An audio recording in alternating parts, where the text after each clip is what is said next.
Want to welcome people as people are joining the Scholars for Social Justice webinar. We will start in just a couple of minutes. We're going to allow you a little wiggle room to get in and get settled.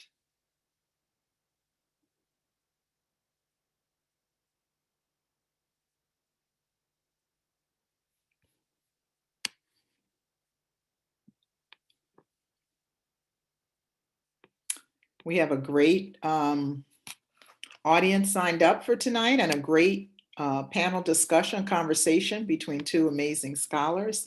So we are excited to get started. 78 people already in the virtual room for this webinar. Welcome, welcome.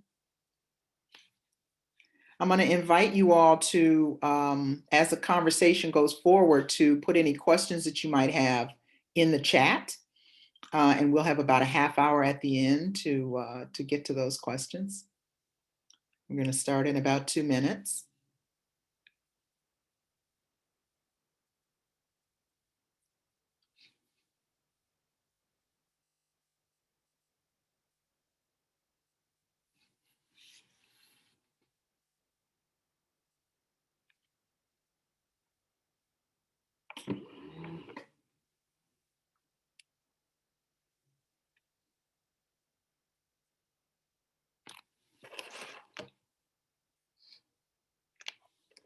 Welcome to folks who are just joining us. We will get started in just a moment.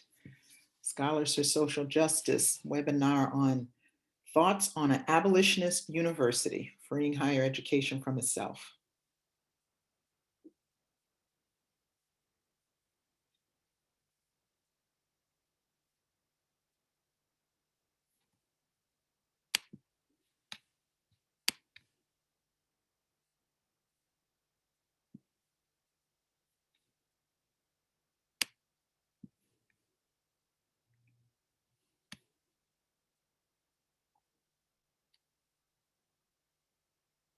One more minute and we are going to get started. I'm Barbara Ransby. I'm going to introduce our discussants, and we're going to be talking about Davarian Baldwin's amazing new book, In the Shadow of the Ivory Tower.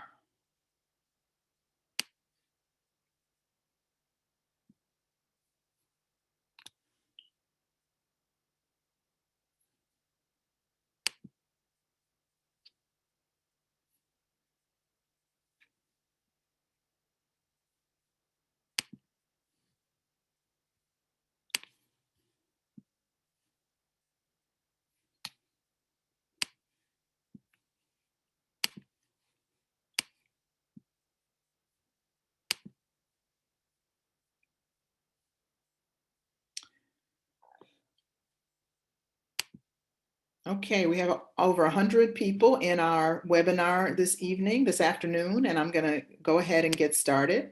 We're very excited to have this conversation. I'm Barbara Ransby. I teach at University of Illinois at Chicago, activist for many, many years in a number of organizations, but one of the founders of Scholars for Social Justice. And I'm just really happy tonight to listen in and eavesdrop on this conversation between two of my favorite scholars, Davarian Baldwin and Roderick Ferguson. We are going to be focused on Davarian Baldwin's new book, In the Shadow of the Ivory Tower, How Universities Are Plundering Our Cities, recently released and generating lots of discussion. Let me start off by saying a few things about Scholars for Social Justice, then I'll tell you about the format, introduce our panelists, and we'll get started. So Scholars for Social Justice, as many of you know, is an organization. It's really a network of scholars, both inside and outside the academy, founded in 2017. We are deeply committed to fighting for a political agenda that insists upon justice for all, especially the most vulnerable. We stand in solidarity with movements that have taken to the streets to win a greater margin of justice.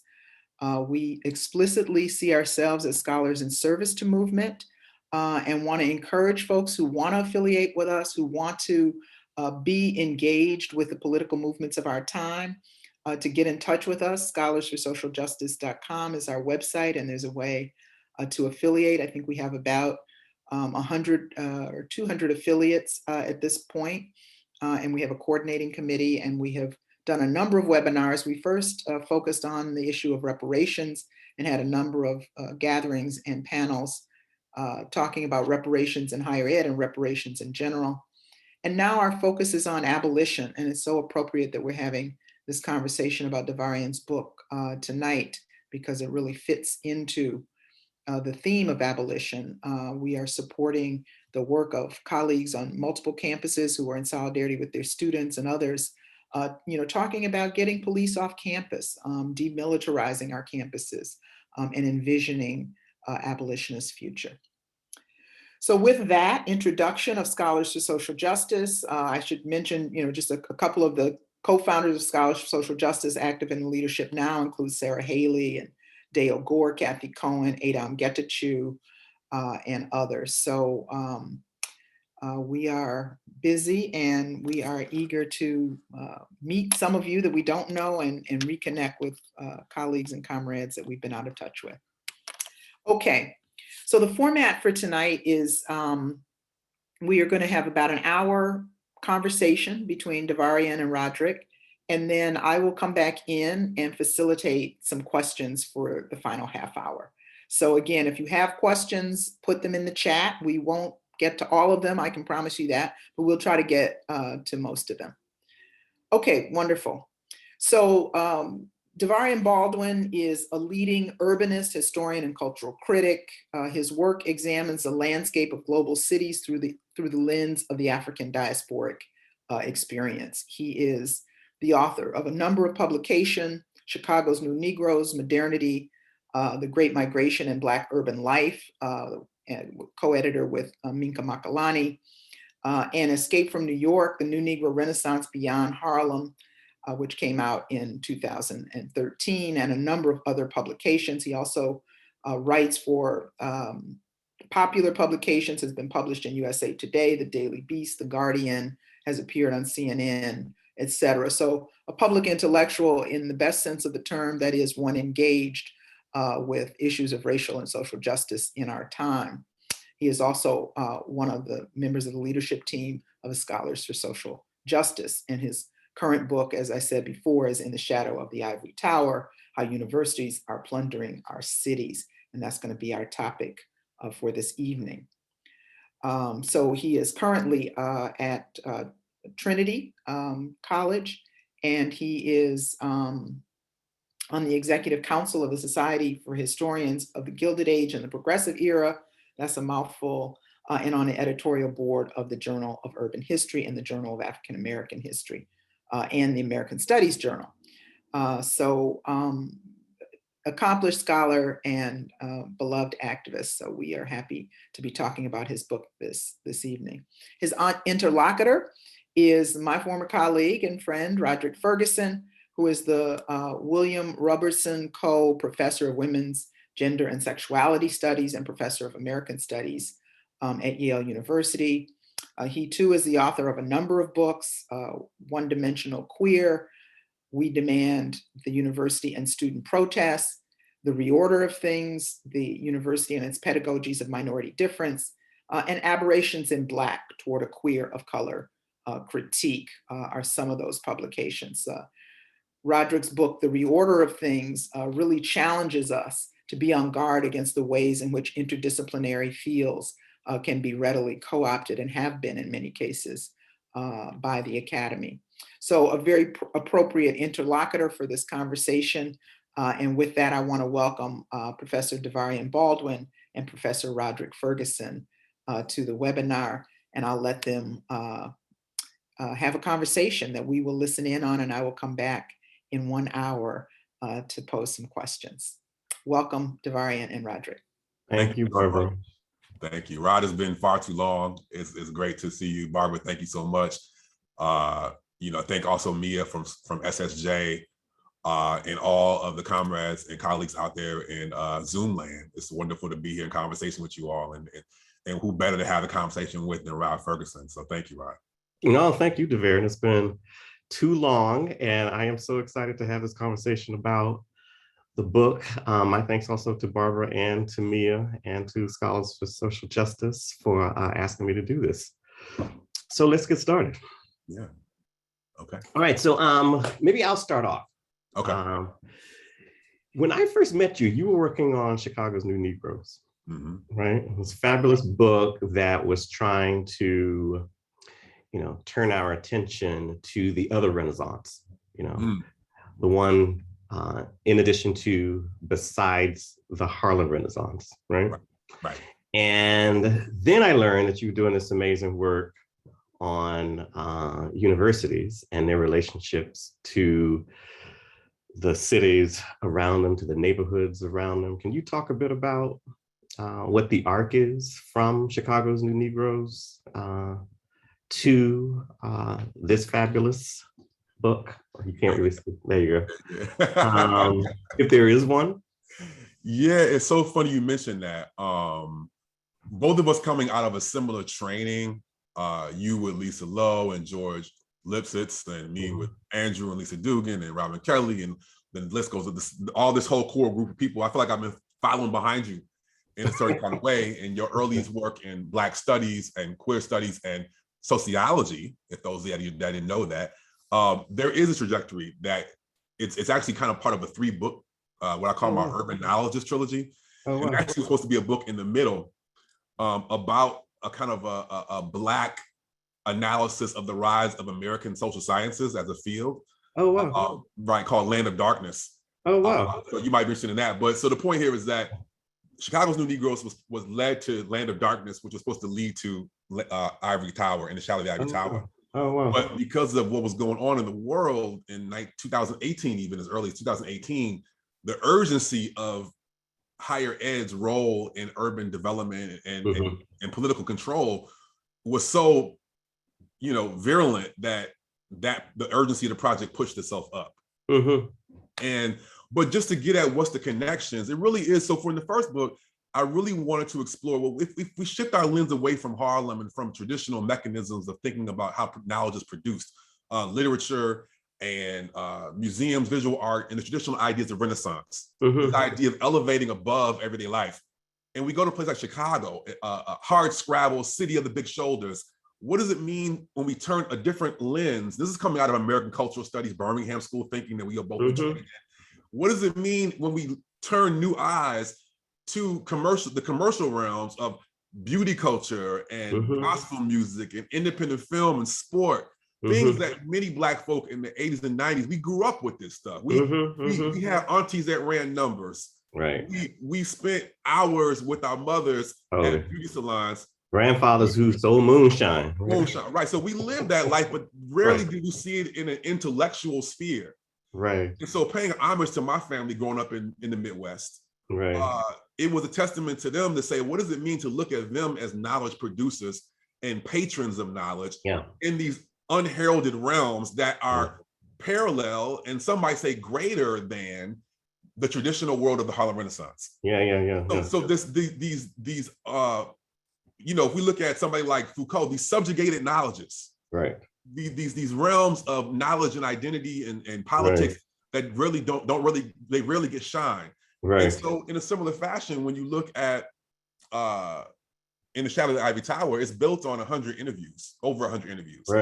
And most kind of urban studies work primarily looks at mapping and statistical data, but macro level approaches. And so it was intentional on my part to say, well, what does it mean if we examine knowledge institutions, again, part of that urban knowledge trilogy, what if we examine knowledge institutions from the perspective of those who are subjugated by them, those who experience them in the most intimate way, meaning students, residents, who are also workers, who are also subjects of policing surveillance, who are also subject to university outreach projects. What does it mean to evaluate these institutions from their perspective? And so that would be the arc.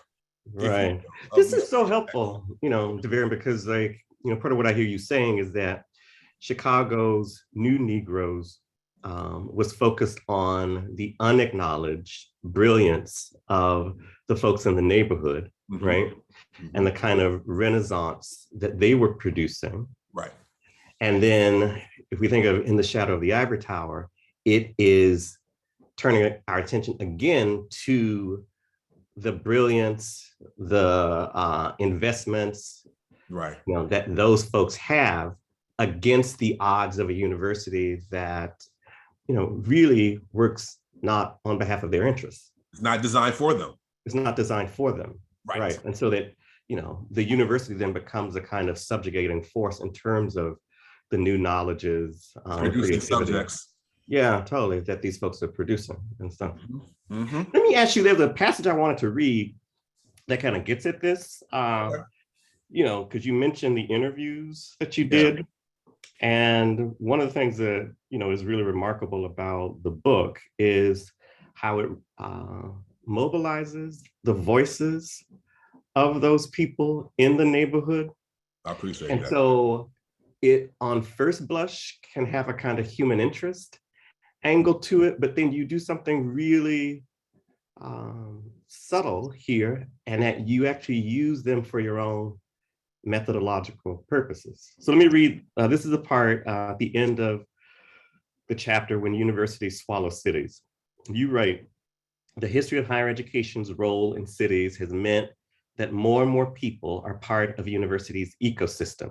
People like Kiva, whose work foretells the labor conditions for us all, or Brian, whose struggles for fair and adequate medical service at Yale could have threatened his career, or Steve, who says he won't fully benefit from the work he put in on Carnegie Mellon's profitable scientific discoveries, or most urgently, people like Stephanie, whose very lives are at risk in the name of policing urban growth.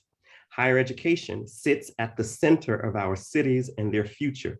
And it's the communities living in the shadows of these ivory towers, it's their stories that must guide us on the path moving forward. And I mark that because, it seems to me that part of what you're trying to do in the book is ask the question of the university, not from the administrator's position, not from the chair's position of a department. So it's not, asking it from the standpoint of how many lines are people getting or units getting.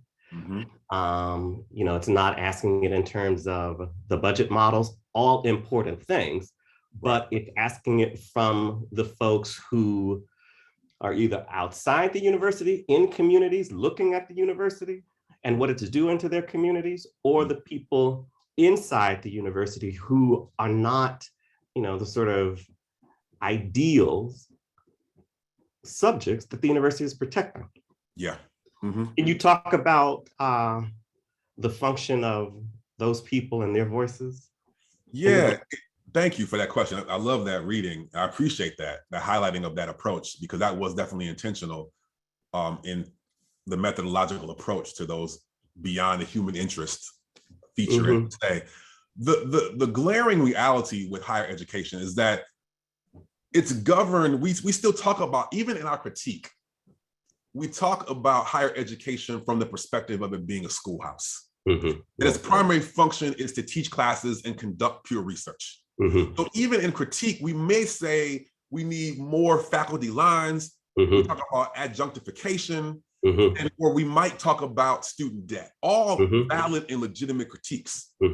But when we examine the pervasive impact of higher education in the lives of people who are not even directly affiliated with universities, the story must be told in a different light. When we acknowledge that higher colleges and universities are the biggest employers, real estate holders, healthcare providers, and yes, policing agents in major cities and small towns across the country, that pervasive nature of higher education into our lives calls for, requires, demands, as as one of your books is titled, it demands a different kind of analysis. Right.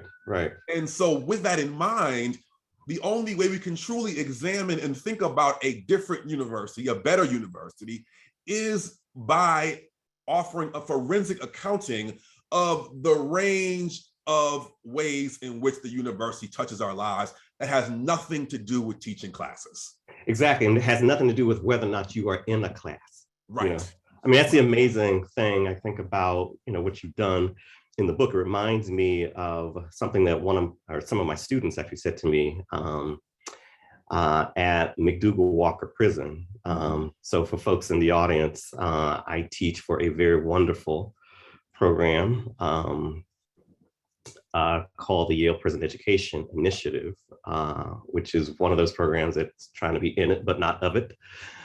And one night I was teaching, well, let me back up. So in that class, this is at a men's prison, about an hour from here.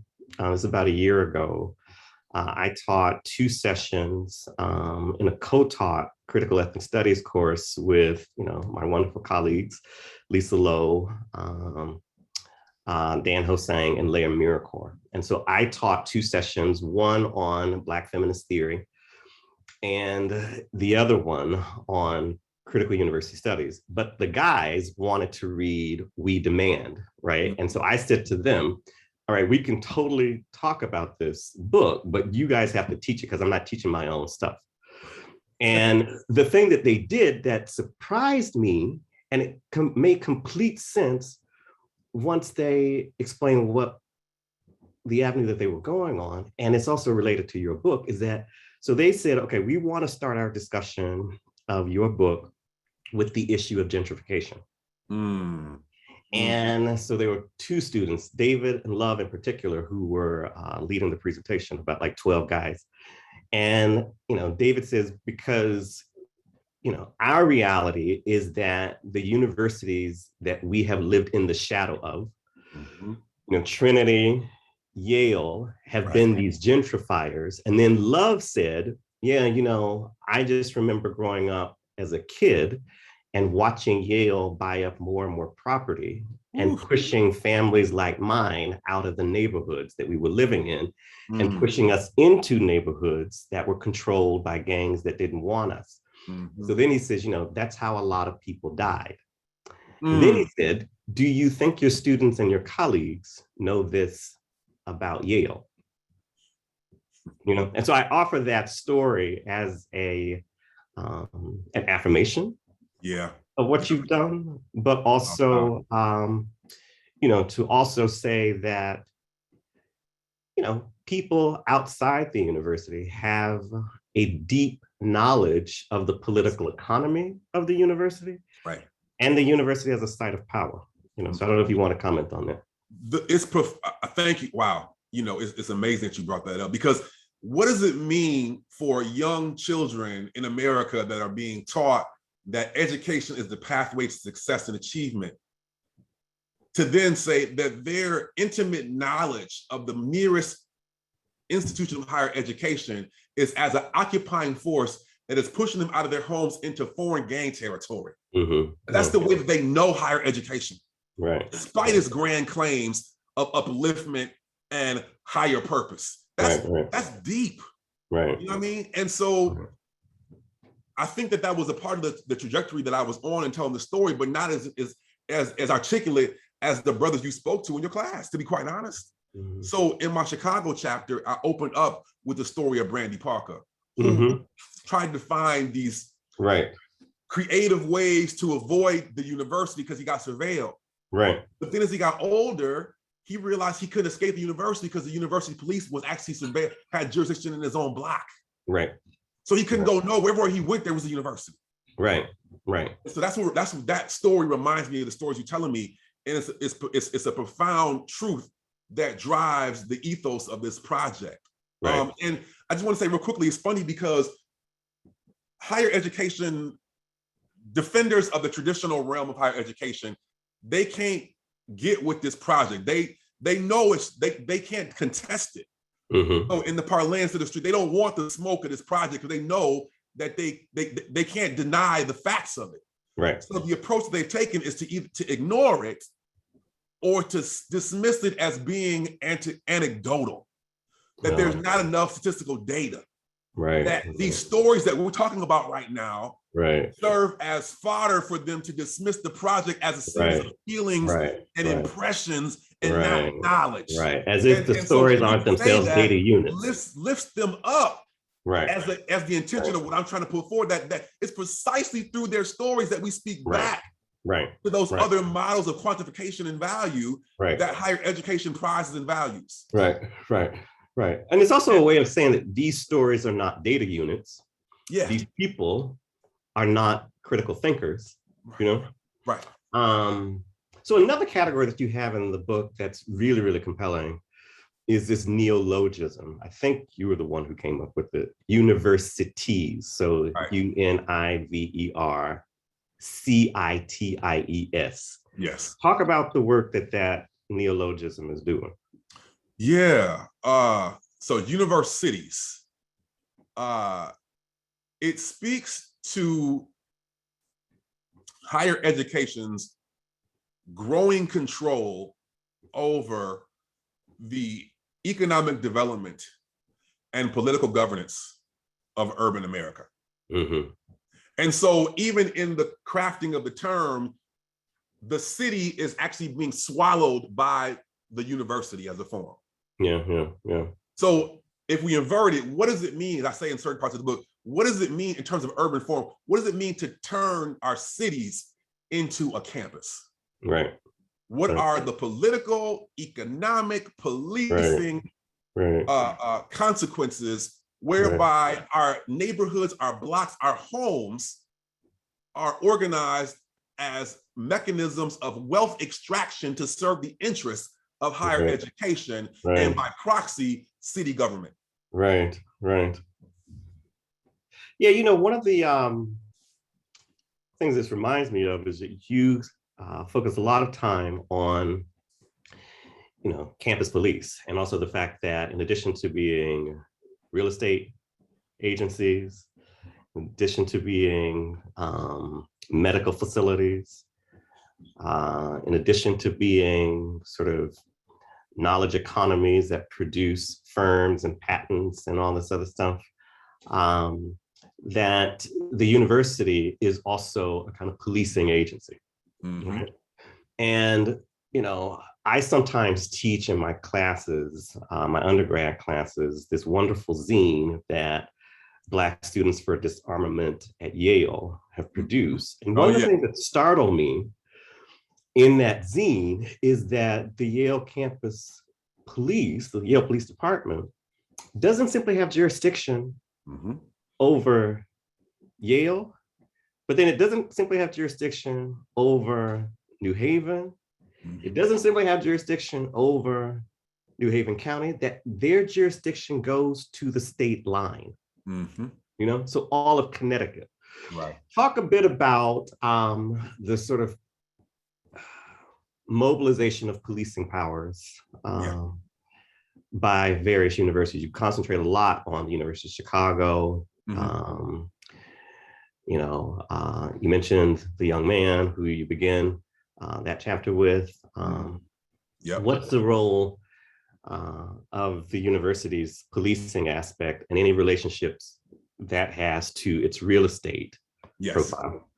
Well, thank you for that question. So I just recently wrote a short piece for the Chronicle of Higher Education calling for the abolition of campus police. And that's driven by the question you're posing. What's their actual function? So 75% of universities, public and private, have police forces. So not public safety, but police forces. That 9 out of 10 are armed, and about 85% have jurisdiction beyond the central campus. And so you must ask the question, why? Why? The general claim is it's a public service. It's campus safety, it's public safety. But when we offer a forensic accounting of what are the largest crimes on campus, sexual violence and substance abuse. Drunkenness, So if we look at and drug overdose. And so if we look at the success rate of campus police in policing that phenomenon, they are an utter failure, right? They are an utter failure primarily because they are reactive, but also on my own campus, it's been reported, I talked to officers in confidence that when they find on campus white drug dealers, we're talking about coke, oxy, all of that. They don't confiscate the drugs, nor do they put them on in a police file. So the reality here is that campus police, their function is not to police public safety. It is to protect the university brand. Yeah. I mean, that's a really important point. I mean, no it's school such an wants to important acknowledge point. that they have a campus full of white criminals. Right. Yeah. So and that they're really to police the neighborhoods around them, the neighborhoods of color. Right. And so what they do is they post up in the neighborhoods around them to signal to investors, to parents, and to children, it is safe for your children to come to Hyde Park, to come to New Haven, to come to South Central, right?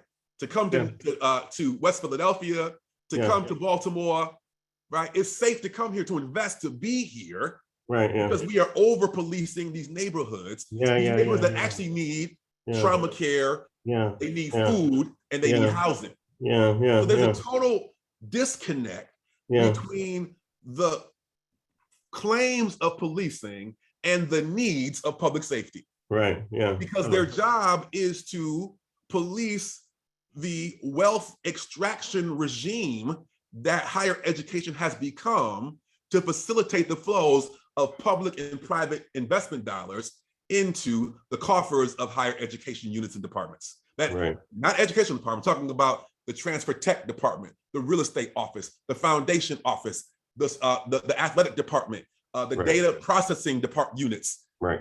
We're talking about these units, not higher ed. So when we talk about austerity and schools say they're broke, they're talking about tuition. That is a shrinking component. It's still significant. And the debt that comes, but we're talking about the financialization of tuition around debt. It's not the actual tuition. Right. We're talking about the real estate portfolio. We're talking about the tech transfer, the public-private partnerships with Google and Moderna and Lyrica and these other companies, right? That's what we're talking about. And so the police, they provide that militarized function of protection to signal safety to the various investors, which include alumni, students, parents, and private investors. That is their function. And this is what I call for the complete abolition of campus police, to be replaced with units of safety that do trauma work, domestic violence work, and from a preventative perspective, not from a reactionary perspective. No, in many ways, it's the, the sort of old, formula of like, you need a police apparatus to protect capitalist accumulation. That's right. That's right. So this brings me to another thing I want you to talk about. One of the really compelling arguments that runs throughout the book, in fact, you kind of launched the book with it, is the tax-exempt public status of universities, even the ones that are private institutions, right? And how they manipulate that public status for the good of private interests. Talk a little bit about that. Yeah, so one of the key ways in which higher education has become a profit university is actually through its nonprofit status. And it's through, and to be kind of cultural studies scholar, this is where language matters, because it's precisely through the claims of offering we presume higher education provides a public good, just simply by its presence of providing higher education. But that status of public good serves a materialist function. Because of our presumption of its public good, it's most clearly manifest in higher education's nonprofit status in the tax code as a 501c3 nonprofit, which means that its properties, its physical properties, its land holdings are tax exempt. Its endowment is tax exempt. And these are primarily the levers by which universities manage the accumulation and the hoarding and the management of their wealth. So for example, we talk about the rise of the knowledge economy. The knowledge economy happens in the 1880s with the Bayh-Dole Act, whereby previously much of the university research in science, technology, it's all most of it is federally funded. So before 1980, the argument which made sense is that because it's federally funded, it cannot be privatized. It has to remain in the public domain. A group of universities got together and said, oh, we're going to lobby the federal government and pass this Bayh-Dole Act to say that not only will we get the money to do our research from the federal government, but now we will be able to privatize it in the name of intellectual property. Then take that and sell it on the market and receive millions of dollars in the form of royalties. And intellectual property understood then as a public good again. Right. Well, no, because then it's the partnership with a private company, and then it comes back to the university into its endowment.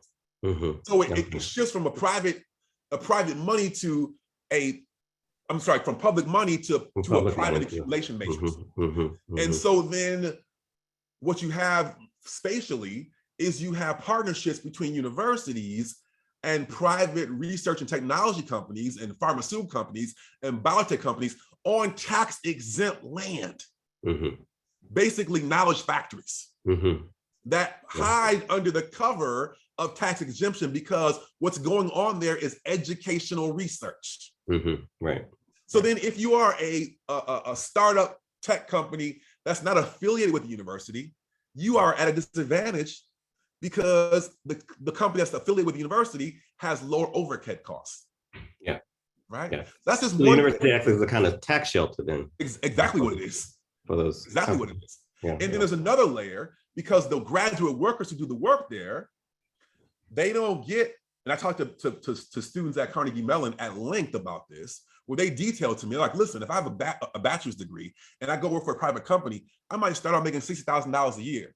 I conduct some research, make some discoveries, I'll jump up to 100, 150. But if I have the same degree and go to graduate school, I'll get a $30,000 stipend at most, probably $20,000 stipend. I'm there 5 more years, do some work for a private company that's partnered with the university, I still get what? The $30,000 stipend because I have been identified as an apprentice and not a worker. Right. So the public good paradox is here, is that it's precisely their public good status that facilitates the extraction of resources from our public and the community that's around them for their own private interests. Right. Part of what's so ironic, and shocking about this is that, what you're describing, universities acting as tax shelters for private interests. Right. It's not secret.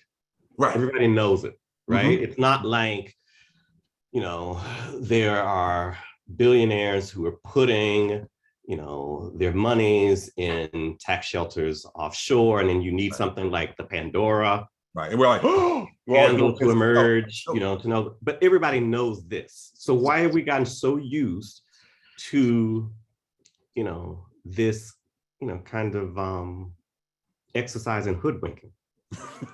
Well, one rationale is legitimate, is that, as you mentioned earlier, all schools receive public money. Public and private schools receive public money. In the last 20 to 25 years, we've seen the line item that goes to higher education drastically shrinking. We have begun to, in one level, we've begun to disinvest in higher education as a public good. We don't put public money into higher education the same way. So universities have begun to figure out ways to be entrepreneurial, to make up the loss. So they're investing in all these things. But this is the rub, that while we don't invest in higher education as a public good, our presumption of it being a public good is what prevents us from seeing all these private wranglings and hoodwinkings, as you call them. Right. So then we say, oh, well, there's a partnership with this private company. Oh, Arizona State University, it hosts the biggest development in the state of Arizona, which is a State Farm Insurance regional headquarters on its campus, and it transfers to its tax exemption. Oh, okay. And then the money that State Farm doesn't pay to the state for property taxes, it gives to the university to build a sports stadium and to hire a former NFL coach. Oh, okay. So the public good function this way because they need to make up the money because it's for educational purposes. And so we hold these two things at the same time. We say on one side, we don't invest in it because we don't see it as a public good, but we justify its private wranglings in the name of, well, it's an educational institution. Yeah. And all the while, what we, are being trained to do is the corruption of the public as a category. That's so right. The public is about facilitating, private interest, private wealth, but do not think of those Black and brown folks, indigenous folks around you as Right. a public you're accountable to. That's right. That's right. No question about it. Yeah. And so then they become literally the cannon fodder for this wealth machine, if you will. They are the low wage labor. We think about higher education labor, we think about faculty.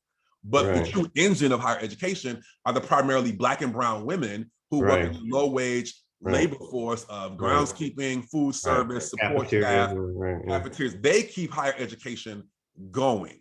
Right. And they also do the support staff work in these laboratories. Right.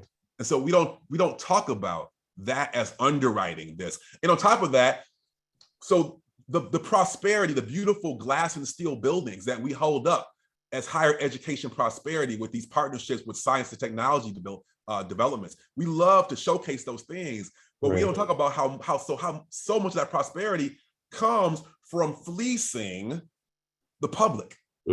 That the property taxes that schools don't pay underwrites as prosperity. That's precisely the wealth that would go to property tax starved public schools, road maintenance, snow removal, trash removal, infrastructural upgrades in the electrical grid, in the maintenance of a city. There's a direct correlation between the impoverishment of our cities and the property taxes that higher education is not paying, the very taxes that we prize and celebrate when we say, oh, look, it's the higher education miracle. They are the new engine of the economy, the knowledge economy. That money doesn't come out of thin air. It comes from extracting wealth from the communities that are largely Black, brown, and poor. That's around the campuses. Right. So you can only have a situation in which, as the university grows, the neighborhoods around them diminish. Right.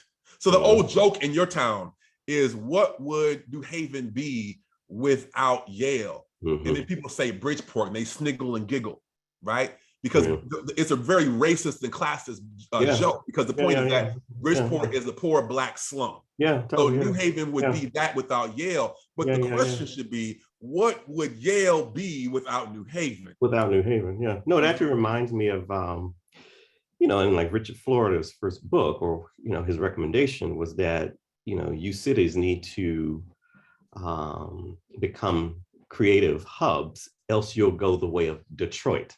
Right. Right. And Florida's in the book too. Raising the specter of race and poverty. There. So let's turn to, given that we're talking about, intersections of race and class here, let's talk about the book and how you see it within genealogies of the Black radical tradition. Yeah. Thank you for that. It's funny because in some ways people don't know quite know what to do with the book. Is it history? Is it current affairs? Is it American studies? Is it Black studies? What's going on here? And I think it's important to acknowledge and understand that doing Black studies is not just about the content of your work. It's not just about highlighting particular Black stories, even though the book does that. But this book is Black studies in its methodology. And we need to acknowledge and hold place for the possibility that you can offer a Black studies analysis of non-Black content. And so here, even though the higher education is Black, I'm not saying that, but it's not a centrally or singularly Black story. So when we look at this story that I'm telling about contemporary higher education, it's rooted in an analysis, not just of the voices of people that live in the community that's around it. It's also driven by an analysis of lost possibilities for higher education at the rise of Black studies in the 1968 moment. So when you had the rise of Black studies, and you can talk, and I would love for you to talk about this when I get done from your own work, the rise of Black studies, it was centrally understood that Black studies was not solely confined to the campus, but it was about transforming the communities from which Black people came, which were largely around the campuses. Yeah, no, that's so right. when Black studies emerged, they weren't talking about just, they weren't talking, they talking about DI, right? Diversifying faculty, diversifying curriculum. They talked about that, but they also said we need affordable housing. We need to get cops off these campuses. And I talk about this in the book. They talk about we need to align our knowledge with third world genealogies of political and social movements. At your alma mater, the Lumumba Zapata College, that never happened. So they were always so Merritt College, where the Black Panther Party started, they started with these tours to Cuba, taking students to Cuba early. So Black studies was always on this.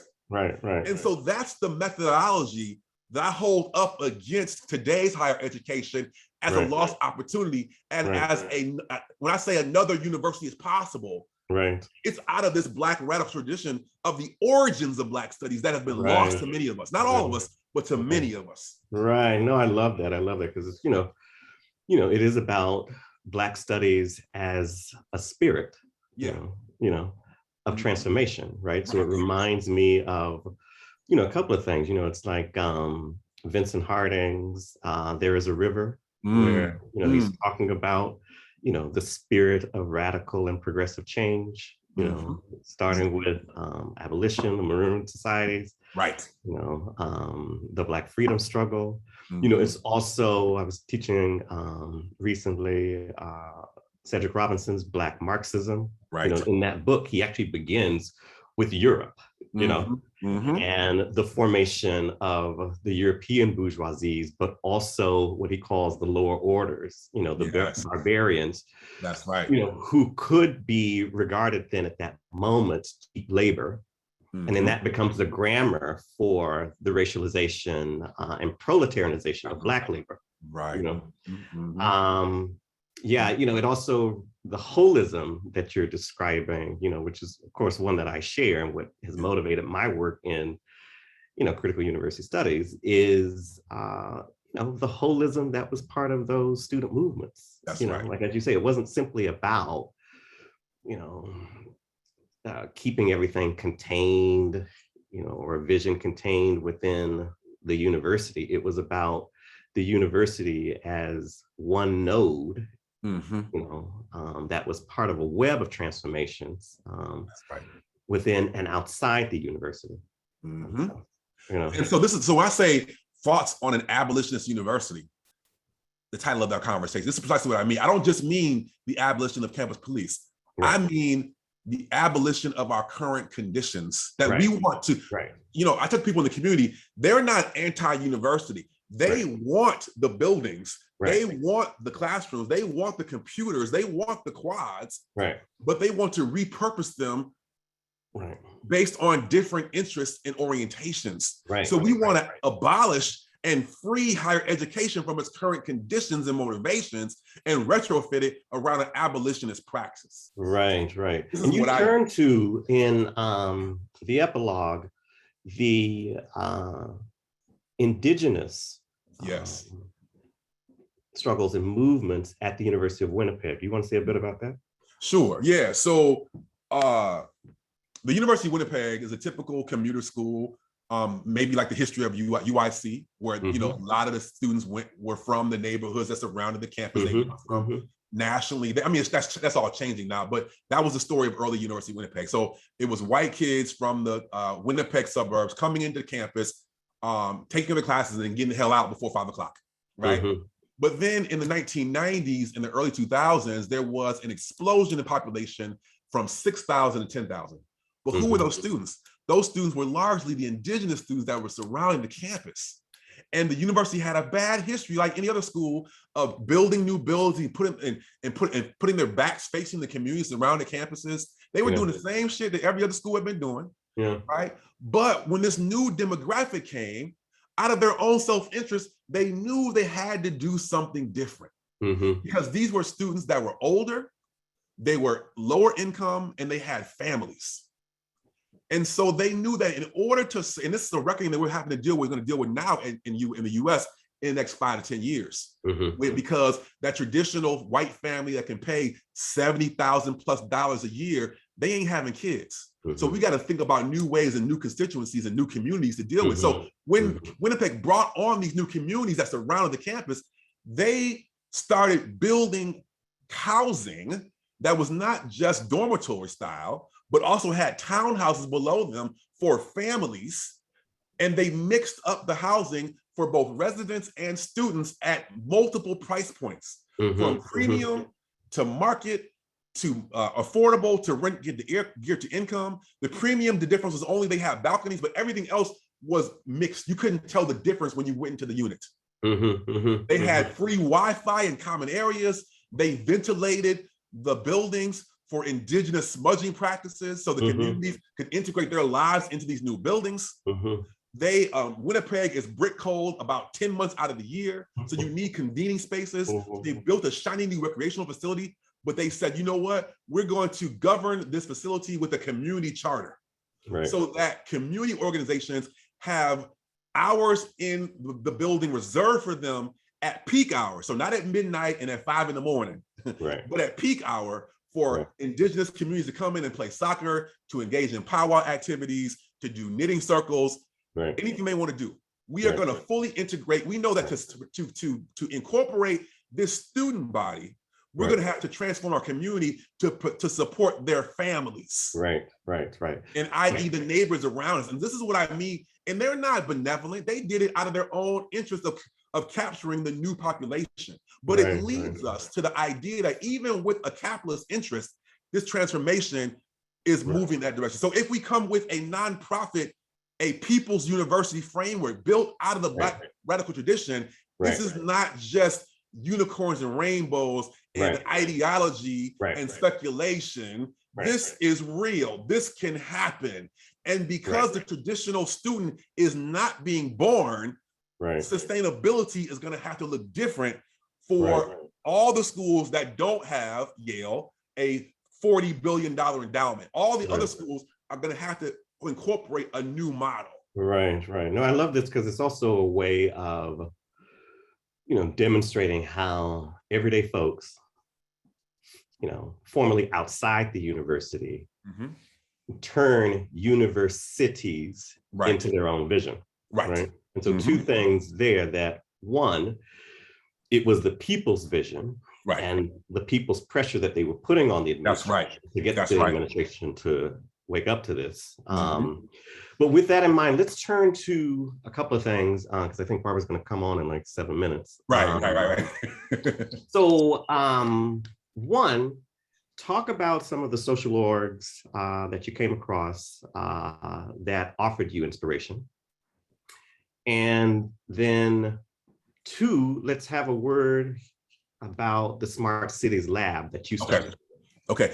So first question again, asking the first question again, I missed the first question is, what are the social orgs, organizations, activists that are doing work to disrupt and challenge the university's manipulation of the public and its devastation of the public, in the interest of the private, and also the Smart Cities Lab? So I'll be real quick. A lot of groups, this project wouldn't have been possible without the participation of groups that rode with me, that smuggled documents out for me to look and evaluate, that made available to me their community, their members, and got me in touch with residents who were very reticent to speak to anybody affiliated with the university. They gave me the cosign for people in the community to speak to me and tell me their story. So I want to be clear about this. So groups like Cops Off Campus, which is a national network that started on individual campuses.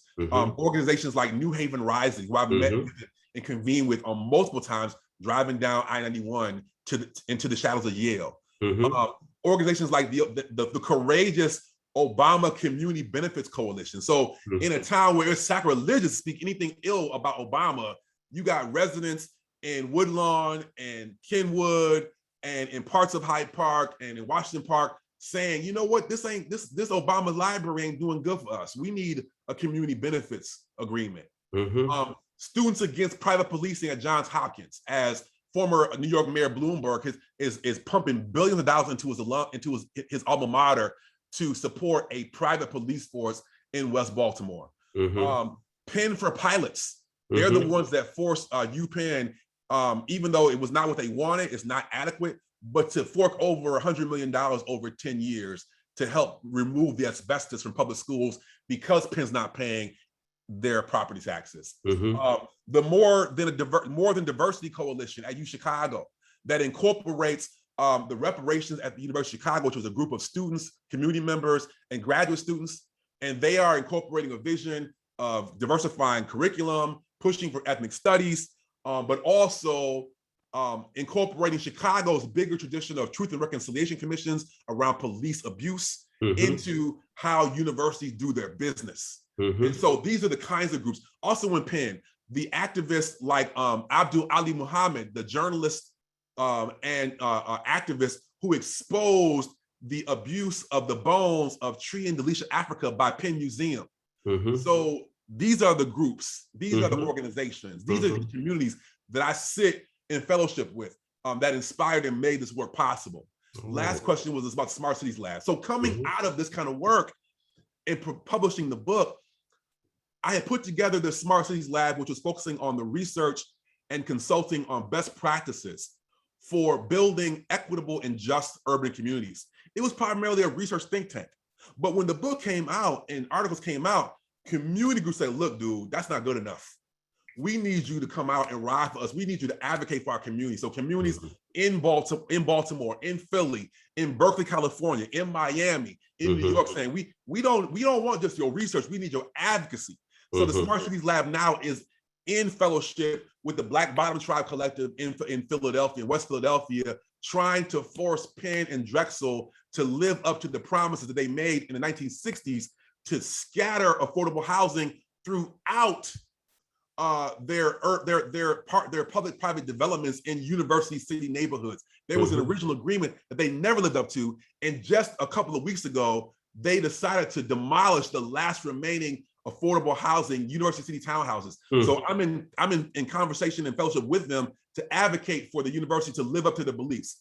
I'm talking to organizations like the Save Berkeley Neighborhoods Group, because they are realizing that Berkeley has some of the strongest rent control protections of a city in the country. But when a state university in California buys a property, their authority usurps city protections. Really? And that's what's happened. That at long-standing 1921 Walnut Street is a long-standing affordable housing complex. The university's bought it, and they're going to convert it into high-end university student housing. And when they bought it, that usurped Berkeley's rent control protection. So I'm pushing with them to tell that story. So these are the kind of things that I'm honored to be a part of and to push forward. Very cool, very cool. I mean, one of the things that, has always interested me is, what kinds of alternative institutions can come out of the work, that we're doing. And, the Smart Cities Lab is exactly that. It's like the alternative institution that has come out of, the critiques that you're making, the analyses that you are putting forward. Talk about some of the recommendations that you have, that you end the book with.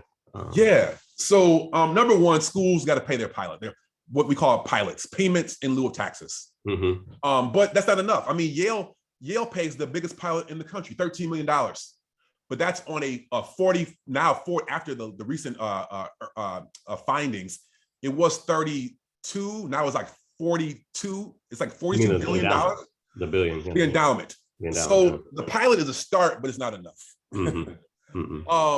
The endowments, the schools are required to pay 5% to spend 5% of their endowments. I'm saying if you have a multi-billion, even a $500 million endowment, my school's endowment is $700 million. So even if you have a $500 million endowment, what would it mean if you spent an additional 3% and reserved that 3% for community development projects like workforce housing, meaning the workers on your campus, affordable housing, community development projects, social justice projects? What would it mean if you just did that with an additional 3%? That would be millions of dollars annually. So the point here is that we got to stop calling these things gifts and philanthropy. Because the wealth of the university is built on their tax exemption and their policing, then we need to start putting the cities as a line item on the annual budget of these prosperous universities. Yeah. That's number one. Abolish campus police, period.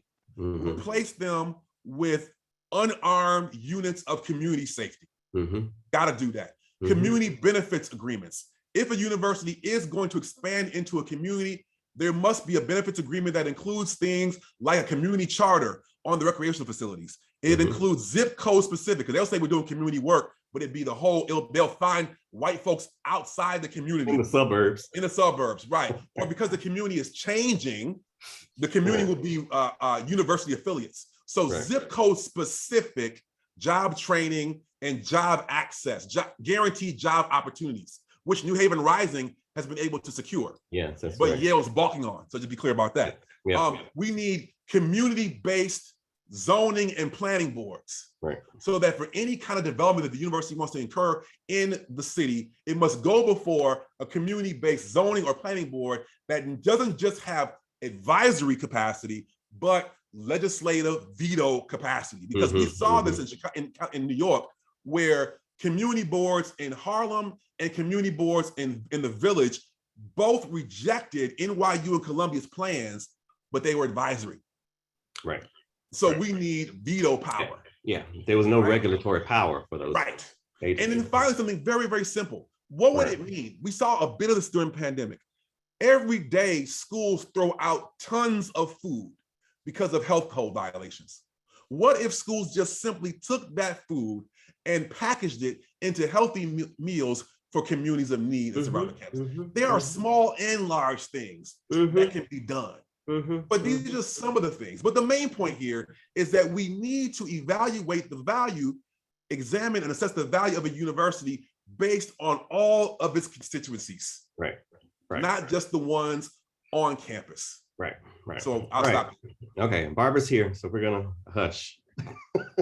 Yes, I know the assignment. Wow, good conversation. This is what radical scholar activism looks and sounds like. Thank you so much. And great questions in the chat. And very few people have left this discussion. I think people have been riveted to this discussion between the two of you. I was so glad that you held up all the activist organizations, and particularly all that's going on here in Chicago. But another Tufts is possible is another important effort that's going on. But that's really really great. Somebody in the chat said early on, y'all preaching today, and I appreciate it so much. So I'm gonna echo that.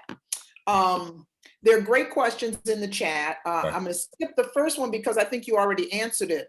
Cassandra McKay Jackson was asking for examples, but I think you've given us some great examples. So I'll just go to the next question, which is from Desmond Goss.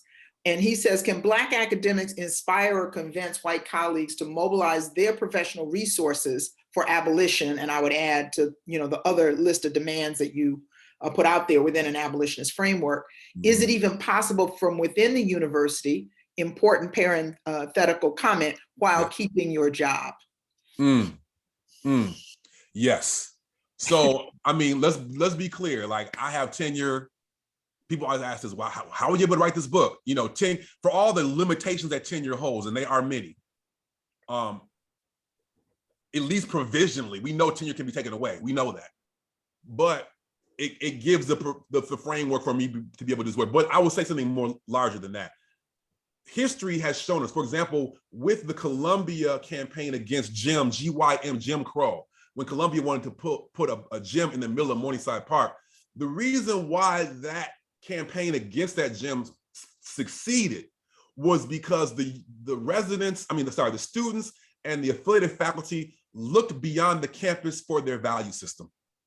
So when they did that, the university was scared to death because they knew the community was watching, that community members were sending in soul food dinners into the hallways. And MLK had just been shot a week before, and they knew that if they stepped wrong, things was about to jump off. And so that might be a spectacular example, but it speaks to a more mundane point that if you turn away from the university for your values, so when they do reject you, when they do put you in a box and you realize that doesn't define you, that your relationships and your fellowship with your faculty of affiliation and solidarity and with residents and students, then when the hammer comes down, you're protected in the knowledge that that doesn't define you. That you can you can gain generation, you can gain cover, you can gain wellness, you can gain support from these circuits outside of the institution. And I think it's important and valuable, and history has shown that to be the case in many times. Even on my own campus, during the summer of 2020, the university wasn't concerned with renaming buildings because they were all named by slaveholders. They weren't concerned with sexual violence. But when students started publicizing the depth of sexual violence on this campus and the depth of racial assault on this campus, people were watching. Students had turned away from the grievance structure of the university and laid their grievances before a world court. And that shifted the conversation, that shifted the framework. I'm not saying it's a guarantee, I'm just saying it's an orientation. And a strategy too. I mean, it's about building coalitions, with folks outside. So. Especially because the university works outside. And inside, inside and outside. Because we sometimes don't even think about organizing our college, Inside and outside.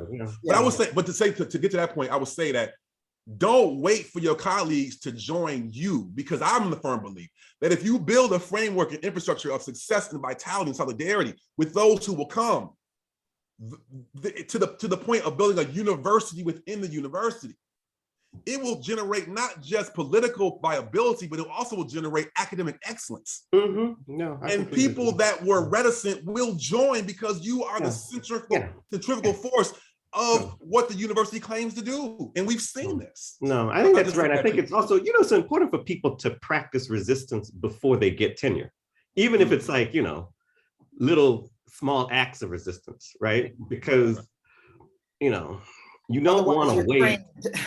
Say again. I said, otherwise you're trained. Otherwise you're trained to be a docile subject, So, it's important to practice resistance before you get tenure too. That's right. Well, we must be honest. We all have tenure, and we have to think about strategies to help encourage untenured folk practice resistance, while at the same time protect their livelihood and provide protection for them too. Right. That's right. That's right. And we need to model that as tenured folk. That's right. Yeah. And I also want to say this. I mean, tenure is real and is more security than most workers ever get, but it's also not a magic cloak. No, that's right. We see, particularly in other countries in the world, authoritarian regimes, people have tenure or not. They have seniority or not. They still, if they speak out loudly enough, and if they are in, honest solidarity and service to movements, they are vulnerable. And that's a risk. And the way you minimize that risk is by building a big enough and a strong enough movement. And just real quick, not even just abroad, we see it in Georgia. The state of Georgia has gotten rid of it. So bring it back home. Yeah, exactly. Great point. One other thing I just want to say before I go to the next question is that, you talk about university within the university, and both of you know one of the things that we're trying to model here at UIC is with the social justice initiative is something called the Portal Project, which is pulling large numbers of scholars into conversation with activists, really imagining a different kind of intellectual community than we get scripted within the confines of university bureaucracy, and asking the questions about transformative justice and transformative change, and not just, to be in dialogue with other academics. So, and let's just be clear, that kind of work also produces better scholarship. Yeah. And maybe a drop in the bucket toward changing the world and reducing harm. Plant a seed. So the next question, I think, is a respectful skeptic about abolition. Sure. Jose asked the question: in the event that all campus police forces are abolished, what kind of an impact do you think it will have on the campus in terms of safety? Will there be a spike in crime on campus, or will normal function just continue? That's a great question. And I'm glad that they asked that question, because say again? I said it's an honest question. Well, the point here is that campus police don't reduce crime. That's a statistical fact. They are reactionary. They identify crime because they act in a reactionary manner, And we know in many campuses, when crime happens, their job is to bury the crime, to hide the crime, to manage the crime. And so just a direct question is that, what would it mean to replace armed police guards with different forms of campus security and safety?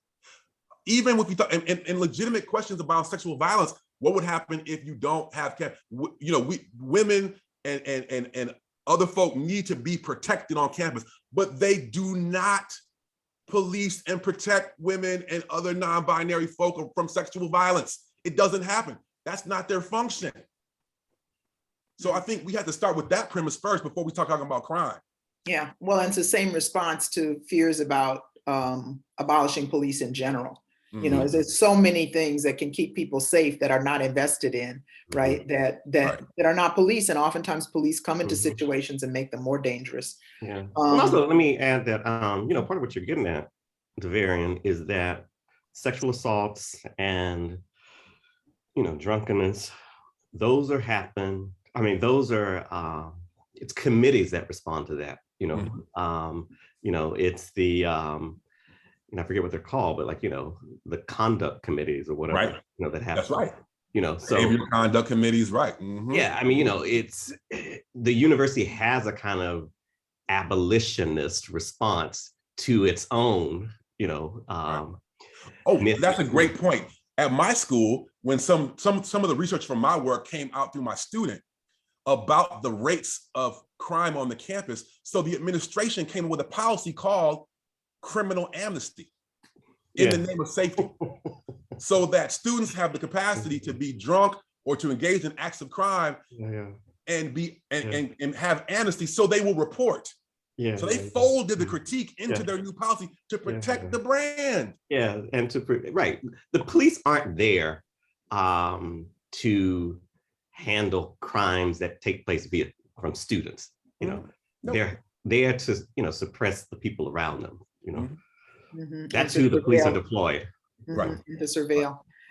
Yeah. Let me ask another question here. It's Dean Franco asked this question. It's a long question. I'm not going to read the whole thing, but the gist of it is that a lot of academics, including progressive and left academics, do research about injustices far from where they live and work. And so the question then is, how do you appeal to colleagues to pay attention to the cities that they are a part of, cities or communities they are a part of, and how to prompt colleagues to see affiliations beyond their career affiliations that are about the local and about labor? Yeah, I think we answered some of this a little bit, but I mean, yeah, it is, as a traditional academic, it is counterintuitive to study the location where you call home. That is from a traditional framework. And so even doing the work that I'm doing here, people say, oh, you talked about Trinity? You talked about, you talked about your own home? Isn't that dangerous? And I said, listen, if we're talking about activism, if you're doing labor activism and you're working at a factory or a corporation, where would your struggle lie? It would lie on your shop floor. This is my shop floor. That's number one. Number two, the mission claims of higher education is to solve the most difficult problems of the world. That's their calling card, to solve the most difficult problems of the world. So wouldn't it make sense to begin to examine and solve the problems in your own backyard? That's the logic that drives my work. And that's how I would respond to that question. That if we are, this is the logical conclusion of the higher education's claims in the grand scale of things. And also, the sort of disciplinary work that we do in our, departments and our programs, it's not like that's disconnected from, what happens in other countries and stuff. For instance, like people probably know that the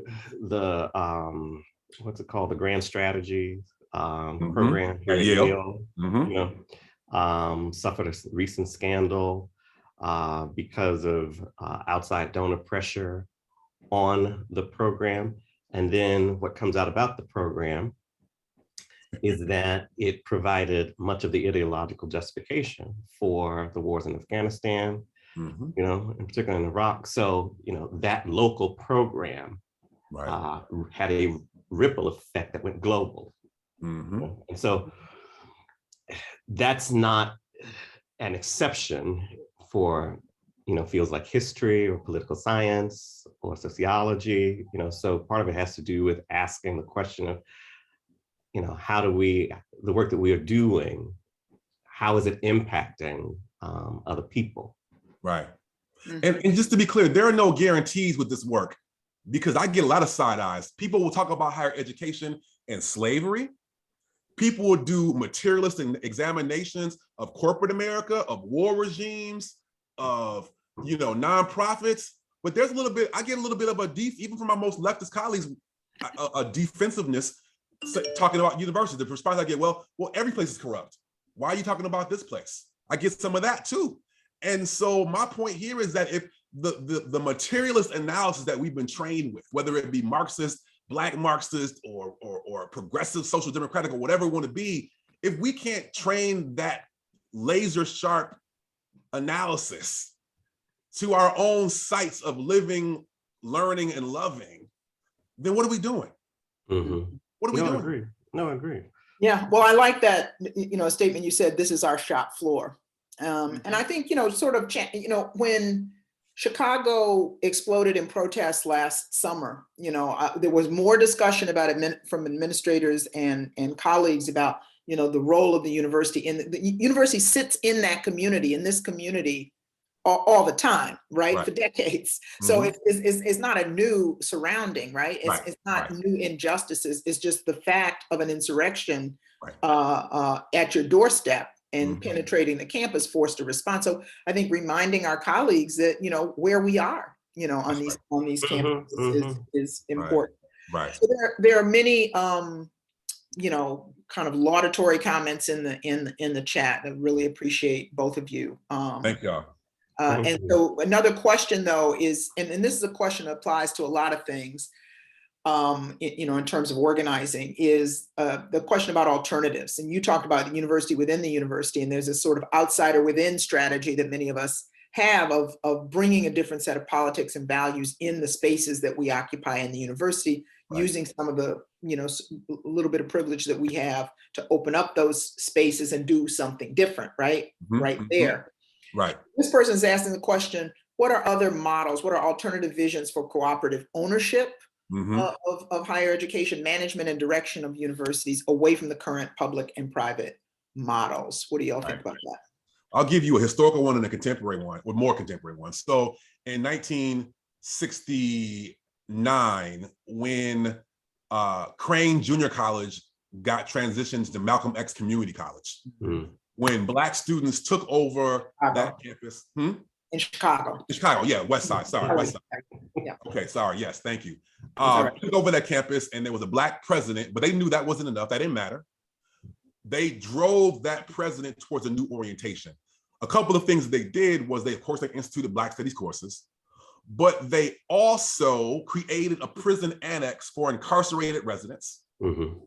And they also fired the off-duty Chicago police officers that were policing their campus and hired a Black-owned, unarmed security company. I'm not saying this is perfect, right? But that happened in 1969. And this was a reimagining of the university as a space for the community. In 1980, a man, at the time young man by the name of Henry Louis Taylor, the father of someone you might know, Keonda Taylor, a Black Marxist urban planning scholar, moved to the University of Buffalo, and their main campus had moved to the suburbs, which left behind a dilapidated urban campus. He was brought there to revitalize it. So this is before Stefano Harvey and Fred Moten. This is 1982, I think. He decided to put together a proposal that would turn the campus into what? A commons. And what that meant for him is that every resident in the community would have membership, card-carrying membership to the campus to use the facilities, the cafeterias, to develop some mixed housing, to create new literal pathways between the campus and the community. When he proposed this to the administration, they said, "Oh, hell no, right? We will do bits surprise, huh? Right. We'll offer discounted membership to the gym to residents, and we will build some housing for faculty, but the rest of that stuff, we're not doing that. So these are some different approaches. I would love for Rod to talk about the third college at UCSD, the Lumumba Zapata College, that never came into fruition as another model or another alternative. Yeah, I mean, just quickly, that was, a group of radical and internationalist Black, Latinx, and white students who said when the university was going to build the third college, we're going to call it the third college. And they said, oh, no, you won't. One of those students being, a young Angela Davis, said it will be called Lumumba Zapata College. And one of the first things that they did was to have a curriculum, and outlined in the curriculum was, classes in what we now think of as post-colonial critique and analysis of like Marxism and social movements. So they're also trying to teach, students how to engage in social transformation and build the worlds that they wanted to live in. Well, I wanted to also, and thanks for reminding us of that example. I also was thinking, as Davarian was talking, Rod, about, in reorder of things, when you warn, like there are dangers inside, there's dangers outside, and when we talk about an outsider within strategy, we know that it's always risk being co-opted, and you talk about that. I want you to talk about that just in our last few minutes together, but I also juxtapose that against something I warn against a lot, which is that we leave institutions, that we leave these arenas of struggle and the resources that they have. That's right. And essentially let them off the hook. So I think we have to have dual strategies of creating alternatives, not just in the university, but in all these different realms of struggle, creating alternatives, but also continuing to contest for power inside. So I mean, I think for me, this is old social movements logic, right? It's about, okay, so how do I shift, the terrain that I now occupy, but also how do I then build other terrains that others could occupy? So both of those things have to go on at the same time. And also, this is the part about the, what you're getting at, Barbara, how the university can absorb those things. We have to accept, one, our radical vulnerability, that the thing that was an advance in one moment could become, the convention of power in the next. So it demands that we constantly, are thinking of new strategies, but also keeping an eye on our existing strategies. And that's, okay, is this still working? Has it, been co-opted? Do I need to shift and do something else? And for me, that's the dynamism of organizing and activism, Yeah. And to your point, Barbara, real quickly, not only is higher education the shop floor, the campus, it is also the land baron, and it's also the ward boss politically for our cities, not just the campus. So we have to think, so talking about higher education as a site of struggle is vital now, because campuses are at the site of much broader struggles over things like neighborhood displacement for cities, living wages for cities, IP rights for cities, universal health care for cities, wealth redistribution and police abolition for cities, because of the pervasive power that higher education holds of our lives. So we cannot cede this ground. This is the ground over the future of urban democracy. And so we must stand firm on this ground, because of the degree to which higher education controls so many aspects of our life and hides behind the myth of the schoolhouse. That if we cede this ground, we not only cede the schoolhouse, we cede the neighborhood too. Right. Absolutely. No, absolutely. Well, I mean, the other thing we haven't touched on is, this whole notion of meritocracy, and in neoliberal times, the ways in the university, becomes this weeding out, this way to give a veneer of, fairness to deciding who gets access and who doesn't to education, which becomes a ticket to, whatever, something slightly better than if you don't have it. But that's another thing that in some ways we're all complicit in, when we rank and grade our students, but you know, but that's another role the universities play. Anyway, we're just about out of time. You know, in the chat, I hope you all were able to look at the chat. Somebody says, I was nodding vigorously, fantastic. This was wonderful, excellent discussion, y'all, etc. So thank you, excellent discussion. So, you know, obviously a lot of appreciation for this discussion. We want to create more spaces like this for these conversations. We want to reach out to more like-minded colleagues, and I don't just mean people with academic appointments, but people who are doing research and teaching, and who are concerned about these issues and are concerned about also the research, teaching, and intellectual debates that are going on in movement spaces. You know, Rising Majority, Movement for Black Lives, the immigrant rights movement, the LGBTQ movement, abolition, you know, the indigenous communities, all are having big discussions right now about this moment of racial capitalism and how to understand it.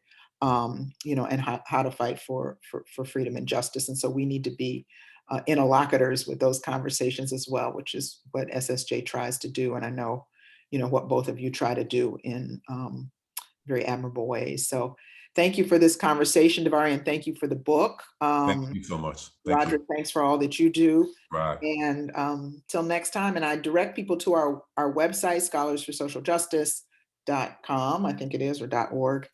And let us know who you are. Give us your contact information. We will try to keep you abreast of what we're up to. And we encourage people to organize forums and webinars on their own campuses to, as Davarian is doing, you know, where he is, you know, to interrogate, examine, research what the institutions that we're affiliated with are complicit in and speak out about it. So thank you. Forensic audits, conduct forensic audits of your own institutions. Yes. I love that phrase, forensic. You kept using it a lot. I like. Yeah. Right. We have our assignments. Exactly. All right. Have a good evening. Thank you for this. Too. All right. Thank you both. Thank you. Okay. All right. Bye. Bye-bye.